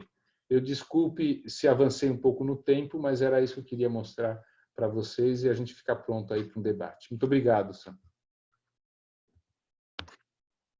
Dr. Sidney, obrigado pela apresentação, excelente apresentação. E agora a gente tem um tempinho aqui para todos os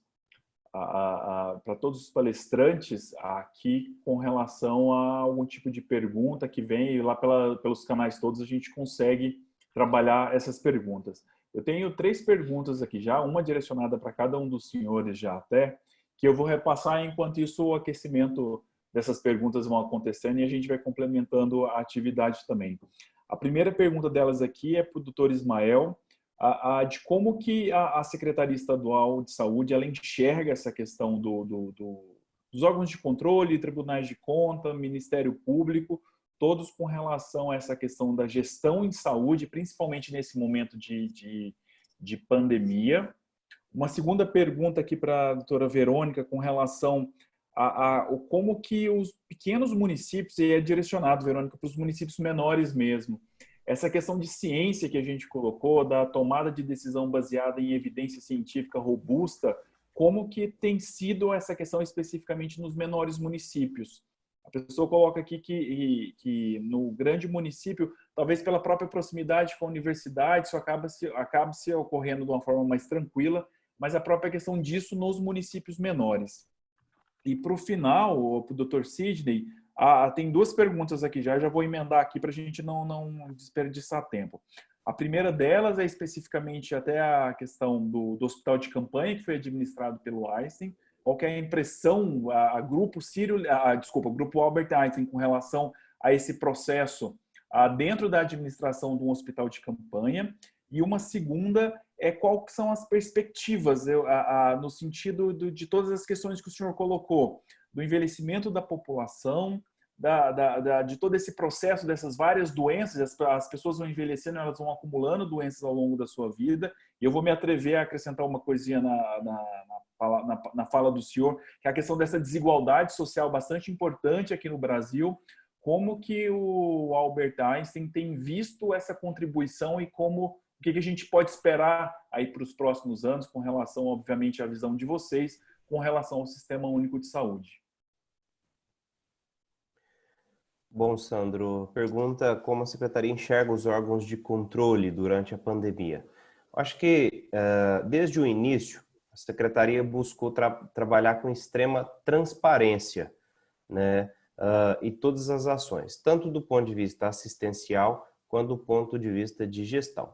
Então, foram criadas diversas ferramentas e aproximações para dar não só aos órgãos de controle, mas também à população acesso, né, ao que a gente estava fazendo. Então, foi criado um painel que, inclusive, mostrava o quantitativo de EPIs de cada unidade, né, o quantitativo de leitos disponíveis em cada unidade, em cada ala. E do ponto de vista de órgão de controle propriamente dito, acho que houve um sinergismo. Nós percebemos no início da pandemia que entraríamos num tsunami e que o mercado ele reagiria de uma forma que depois, as contas a serem avaliadas pelos órgãos de controle, poderia ter problemas, dada essa modificação abrupta, né, que o mercado proporcionou. Então, desde o primeiro momento, no primeiro HCamp que nós criamos, que foi de Goiânia, numa unidade de alvenaria de 210 leitos, foi criada a comissão específica do Tribunal de Contas para acompanhar para e passo, né, todos os dias, né, as ações que estavam sendo feitas. O Ministério Público, por sua vez, também sempre próximo e dialogando, fizemos questão que ele participasse do COI, né, do Comitê de Operações Emergenciais em Saúde Pública, e ele tem participado, tanto o estadual quanto o federal, né? Demos acesso ao sistema de notas fiscais que as organizações sociais sobem no sistema de controle da acesso ao Tribunal de Contas do Estado, né?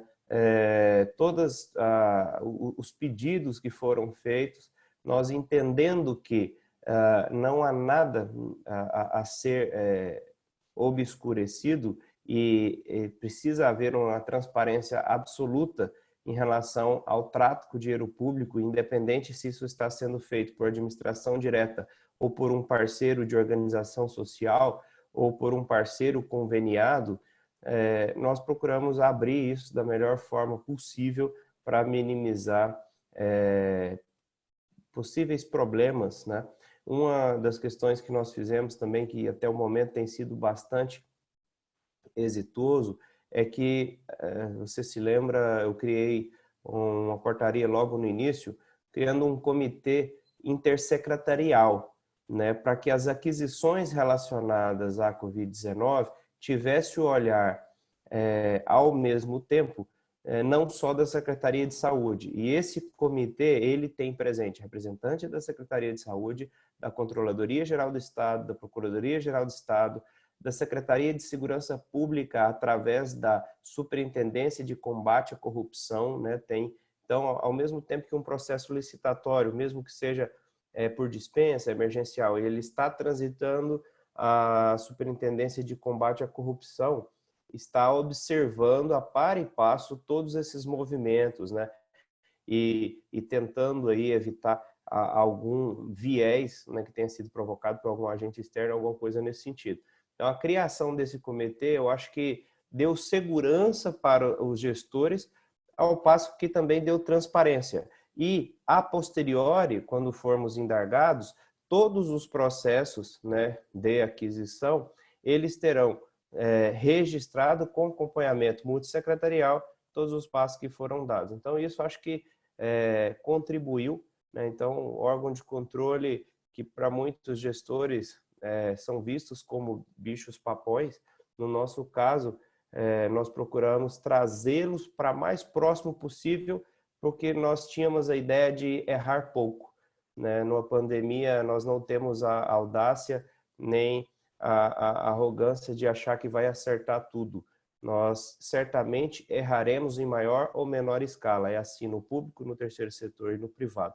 Mas nós tínhamos a vontade e a consciência de errar pouco. Então, nós trouxemos para muito próximo, para olhar os nossos processos, para sugerir, para adaptar, né, ter o controle da Controladoria Geral do Estado também, fazendo aí uma gestão de risco mais apurada possível, a governança, né, não distanciando as ações do compliance, enfim, é dessa forma que a gente agiu e é dessa forma que a gente enxerga os órgãos de controle, como parceiros de melhoria na construção da gestão de como lidar com o dinheiro público entregando serviço à população.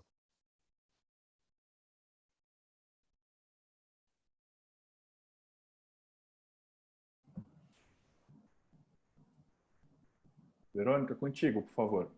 Obrigada, Sandro. Respondendo essa questão de como os municípios eles se aproximam, né, do conhecimento científico, a orientação que enquanto COSEMES nós damos, e aí propriamente eu vou dizer a respeito do meu município, que eu sou uma secretária municipal de um município pequeno aqui no estado de Goiás, né? Essas produções, elas são compartilhadas.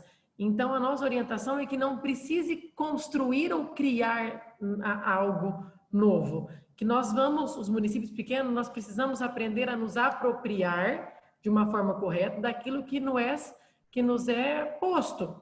Nós temos as várias notas técnicas da Secretaria de Estado que foram elaboradas, nós temos os conhecimentos produzidos, as notas técnicas e demais conteúdos feitos pela própria Anvisa, documentos orientadores das universidades federais, não só daqui do estado de Goiás, como tantas outras que compartilharam muitas coisas, né, que foram elaboradas, que foram construídas aos longos desses por 100 e poucos dias, quase 200 dias que nós estamos vivendo aí nesse cenário de pandemia. Então, a nossa orientação qual é? Fiquemos atentos àquilo que está sendo construído, principalmente pelos grandes centros, pelos centros de pesquisas, hospitais, instituições, como o Dr. Sidney colocou aí, tantas produções que o próprio Albert Einstein foi fazendo e está à disposição de toda a população, de todos os gestores municipais, de todos os profissionais da saúde. Então, não precisamos criar algo novo. O que nós precisamos criar são formas dos nossos pacientes, dos nossos usuários, terem atendimentos de saúde de qualidade diante da nossa realidade. E, cientificamente falando, nós precisamos nos apropriar daquilo que já está construído por profissionais com competência e com qualificação para isso. Obrigado, Verônica. Dr. Sidney.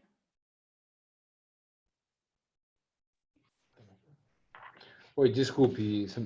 Bom, as duas perguntas que me foram feitas, uma a experiência do hospital de campanha. O hospital de campanha, para vocês terem uma ideia, ele partiu de uma conversa que eu tive numa terça-noite com o responsável da Alegra Pacaembu, que tinha arrendado o Pacaembu, e com o qual a gente já estava mantendo uma parceria de ter uma unidade de atenção primária e de promoção ao esporte dentro do futuro Pacaembu, que ele seria transformado praticamente num clube com iniciativa privada. Em 10 dias, a unidade estava pronta, o hospital de campanha, porque esta empresa já tinha o aparato, já que eles foram os provedores das estruturas temporárias da Olimpíada, no Rio de Janeiro, e os galpões tinham as estruturas, inclusive ar-condicionado e tudo. Em 10 dias, a estrutura estava pronta, E nossos gestores que cuidam do setor de responsabilidade social tiveram reuniões praticamente no primeiro sábado e domingo o dia inteiro para organizar, primeiro, fluxo do paciente, organizar com a prefeitura que pacientes seriam encaminhados para lá. É um hospital referenciado pela regulação da prefeitura. Qual seria o destino dos pacientes que tivesse alguma deterioração do estado clínico lá mesmo e precisasse, por exemplo, de uma intubação. Então, nós precisávamos ir atrás de equipamentos, respiradores, para ter uma UTI de transição. E nossos colaboradores, que já estavam voluntariados para ir para lá, muitos deles sêniores aqui na nossa organização, foram para lá e, uma vez tendo muito dentro desses colaboradores os protocolos de qualidade, de segurança e tudo aquilo que a gente usa aqui dentro dos 3 hospitais, seja aqui no Morumbi, o privado e os 2 públicos, acabou acontecendo lá no Pacaembu com um grande investimento de humanização, com tablets que permitiram as famílias conversarem, inclusive com casais casados há muito tempo, um na ala masculina, outro na ala feminina, que conversavam através de tecnologia, e isso permitiu a gente ter 98,5% de cura lá dentro. Quer dizer, os pacientes receberam altas, foram mais de 1.500 pacientes atendidos, e uma experiência marcante para quem participou daquilo como trabalhador, né? Eu tive a oportunidade de ir lá por 2 vezes e conversar demais com a gestão, e foi um empreendimento que o Julgo e outras organizações também usaram como modelo de hospital de campanha. Num determinado momento, a pandemia controlada aqui no município de São Paulo, viu-se que não era mais necessário ter tantos leitos para casos leves e moderados, e aí sim o hospital foi desativado e parte daquilo que a gente levou para lá foi distribuído em outros hospitais municipais aqui de São Paulo que necessitavam ainda de equipamentos para melhor atender, principalmente terapia intensiva. Essa é a experiência com o Pacaembu. Em relação à outra pergunta, como é que a gente se desafia em relação à longevidade, às pressões para o sistema de saúde, eu acho que isso aí caberia um simpósio de uns 3, 4 dias para debater, né?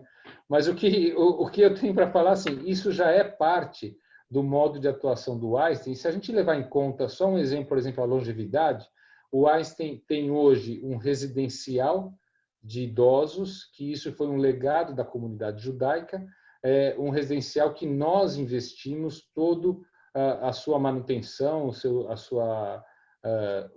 seu sustento em leitos sociais. São 150 idosos que moram lá, 100 deles são sociais, 50 são pagantes, mas para nós também um laboratório onde a gente pode implementar as ações.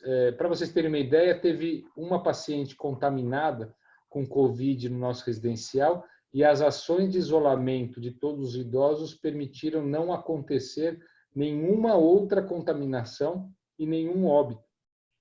O óbito que houve lá foi de um paciente que estava em cuidados paliativos e que tinha recomendação para não se investir caso ele apresentasse algo, e pode ser até que ele tenha adquirido Covid nesse momento, mas nem o teste a gente fez porque a família não quis.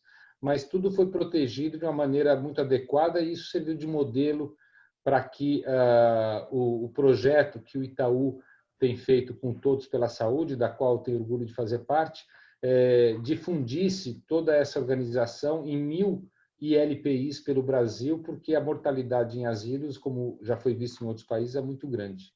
Além disso, a gente tem participação também junto com a Unibis, que é uma instituição de caridade também, que atende idosos da comunidade judaica e também fora da comunidade. São 1.000 idosos que a gente provê saúde, com ambulatório de prevenção, que é feito lá na nossa unidade da Vila Mariana, com um investimento também com tecnologia para monitoramento das condições crônicas de saúde. Quer dizer, não é só a longevidade que ela pressiona, é a longevidade com má condição de saúde.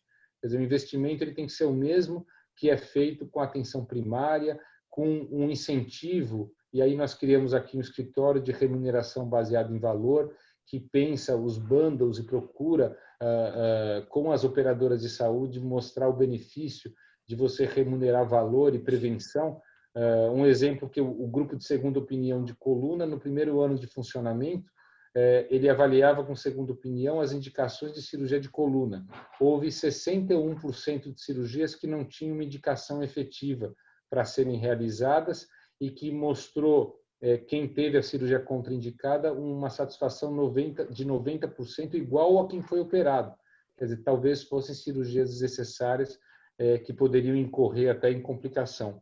E aquisição tecnológica, a gente vê aí um arcabouço de tecnologia vindo que vai permitir monitorar melhor, que vai permitir você ter diagnóstico mais precoce das condições de saúde. Enfim, tem uma série de iniciativas que a gente pode fazer com que o idoso tenha uma saúde melhor, encontros, âmbito social. Tem uma série de iniciativas para essas pressões. Obviamente que vai chegar uma hora que a longevidade, obviamente, ela cria uma necessidade de investimento muito grande, principalmente no último ano de vida. Mas o nosso dever como organização de saúde é tentar trazer a melhor condição de saúde para que esses idosos tenham uma condição favorável e um custo menor relacionado à sua saúde. Torcida, obrigado, excelente a resposta. A gente está caminhando aqui já para o encerramento dessa atividade e uma palavra que os 3 apresentadores usaram muito aqui foi a questão de humanização. Então eu vou pedir permissão dos senhores para fazer uma pergunta mais nesse sentido também.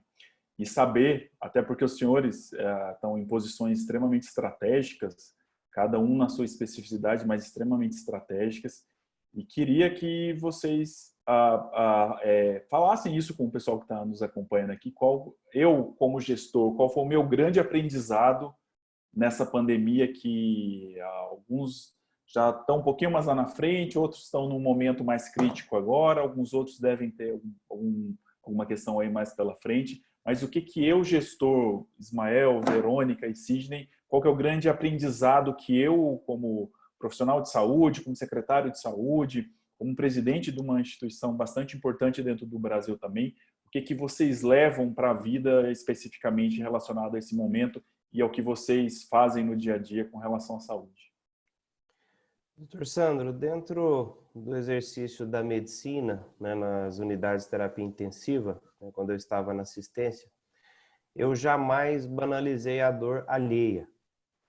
Só que, geralmente, a gente cuida, cada médico, cumprindo a RDC, de 10 pessoas, né, de 10 pacientes ali, se relaciona mais com 3, 4 de cada família. Ou seja, num período de 12 horas, você precisa sensibilizar o tempo todo com 40 pessoas, mais uns 30 profissionais, menos de 100 pessoas.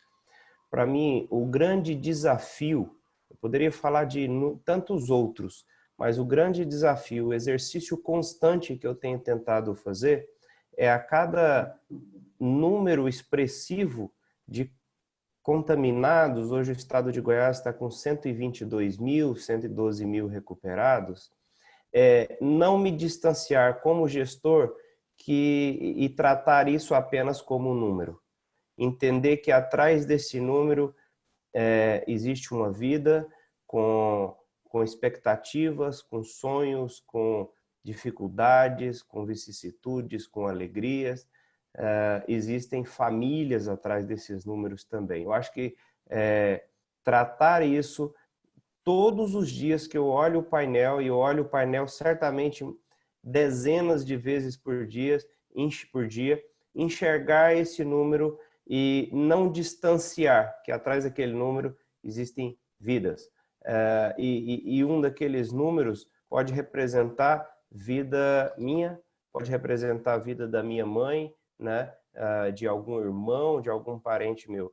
Então, não cauterizar a emoção a este ponto e trazer esse exercício como um exercício de humanização para dentro das unidades, de que cada sofrimento ele precisa ser observado, cada sofrimento ele importa sim, independente se o sofrimento é do paciente ou do profissional principalmente no primeiro momento, que colocamos um corpo de psicólogos e psicólogas dentro das unidades, né, para lidar com tudo isso. Eu acho que isso tem sido o exercício diário, né, e para mim, certamente, eu vou levar isso como aprendizado. E peço, né, aos nossos trabalhadores da saúde que também reflitam nesse sentido e jamais banalizem a pandemia. Jamais criaremos pânico, mas também não podemos banalizar, tratar isso com muita seriedade, com muita humanidade, né, sem perder de vista aquilo que nos move, que é o nosso propósito.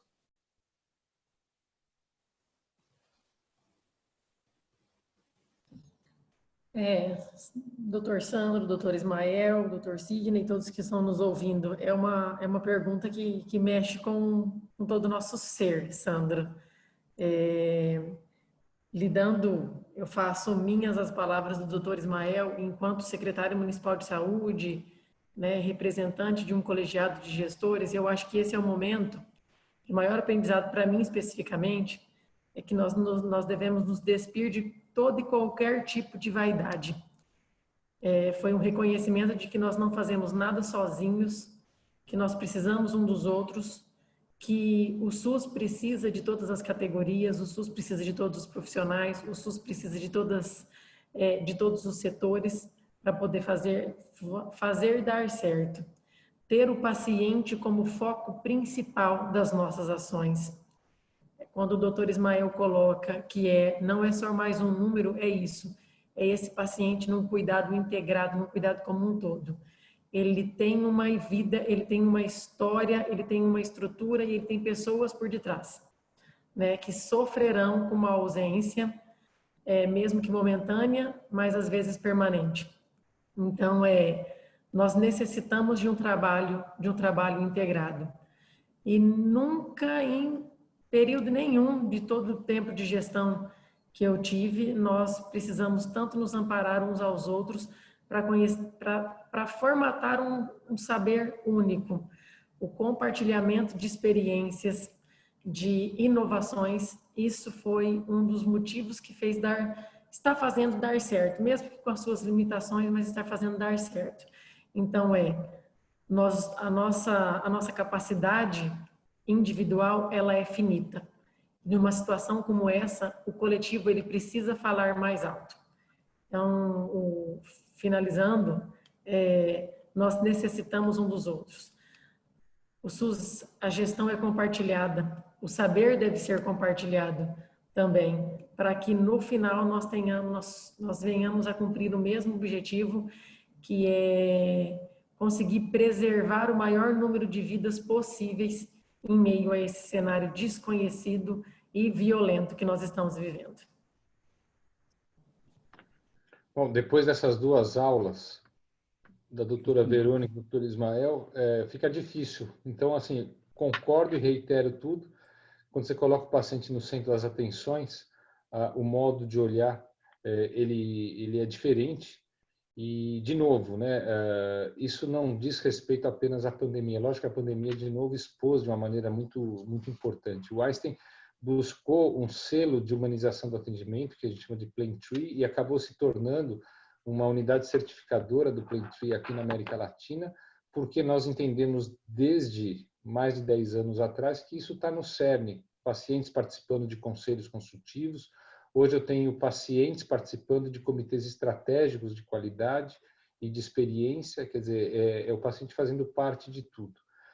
O exemplo que eu mostrei do que aconteceu nas nossas unidades de pacientes graves, eles são extremamente emocionantes e tocantes, a ponto de paciente em cuidados paliativos, por ter encontrado o celular da mãe dele, que ele não sabia fornecer, tamanha o estado de saúde que ele estava, foi encontrado no celular um telefone de alguém em Sergipe, alguém resolveu ligar e colocou ele em contato com a mãe através de um tablet. Ele, durante 20 minutos, ele chorou e não conseguiu falar nada. E era um paciente em cuidados paliativos por uma doença degenerativa que ninguém sabe por quê, nem como. Ele se recuperou e está tendo alta, ele vai ser levado para Sergipe para ficar do lado da mãe dele, porque não tem como ele sobreviver aqui em São Paulo. Quer dizer, não tem explicação aquilo que a gente pode fornecer. De novo, a pandemia forneceu isso para nós.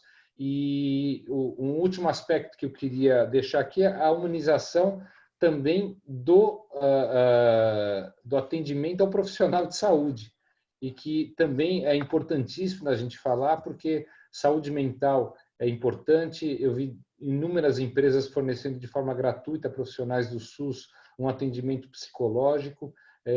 Nós fomos colocados numa situação, tanto no front com o paciente, como tomando decisões, que não deixa de ser um front. Todos vocês tomaram decisões aí importantíssimas que impactaram a saúde de populações.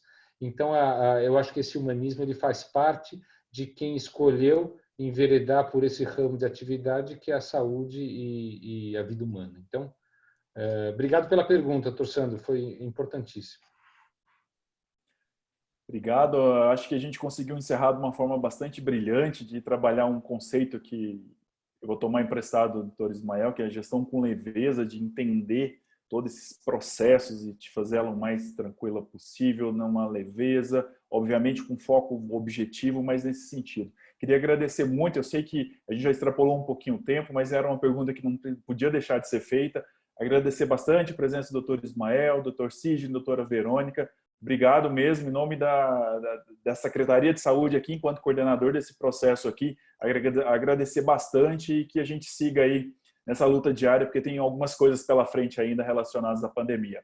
Obrigado, agradecer a todo mundo que participou aqui com a gente, um agradecimento especial para as regionais de saúde aqui do estado de Goiás, teve uma presença bastante importante, aos técnicos da SES, a população de uma forma geral. Obrigado a todos, então, e boa tarde.